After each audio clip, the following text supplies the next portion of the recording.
Dadasiga yangiligim bor. Meni ham senga yangiligim bor. Dala birga aytamiz. 1, 2, 3. Yotqoyroq otang bilan maslahat qilmaysanmi? O'zi bir xonali uyda tursan. Dada 40 ga kiryapman. Men o'g'lim bilan maslahat qilishim kerak o'sha. Rahmat kelinjon. O'g'lim, qarang, uyimiz bir xona bo'lgani bilan mehrimiz 10 xona. Nasib bo'lsa hammamiz aql inoq bo'lib, ana shu uyda yashayveramiz. To'g'rimi xotinjon? To'g'ri dadasi. Siz ham erkakmisiz? Tushunmadim.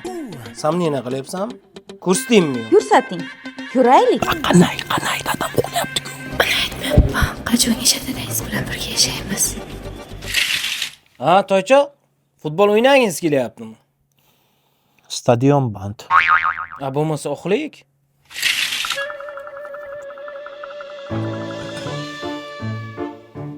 Tezroq yo, shu pasudan otam kelgancha. Tez yuvaman, sekin yuvaman. Nima farqi bor? Uy bir xonalik-ku, jonimga tegib ketdi hammasi. Menga qara, ko'p gapirma, hozir burraman. Ha, Toybola?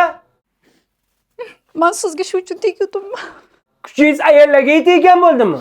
Onamnikiga ketaman. Menga qarang, Toybola, xotinni ursang kechqurun ur, kunduzi ovozi eshitilmasin degan katatam. Dada, o'zingiz ko'ryapsiz-ku, piching qilyapti. Nima emish bir xonalik uy, bir xonalik uy deb. Kanishni piching qilyapti. Aqling yetsa, Navoiy Seytin qoq markazida qurilayotgan Anor Rezidens loyihasidan 3 xonali uy olib ber. Boshlang'ich to'lovsiz ham xarid qilsang bo'ladi. Mabodo 100% to'lov qilayotgan bo'lsang, har 1 metr kvadratidan senga 1 million so'mdan skidka qilib beradi.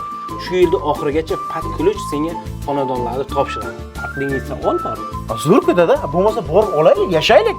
Olamiz, faqat keyinroq olamiz. Ungacha kelin bilan sizlarma kinoteatrga borib bir kino ko'rib kelinglar, davay. Dada, o'zi qanaqa kino? O'shin. Barcha seriallarni mazza qilib ko'rasizlar. Xotinjon!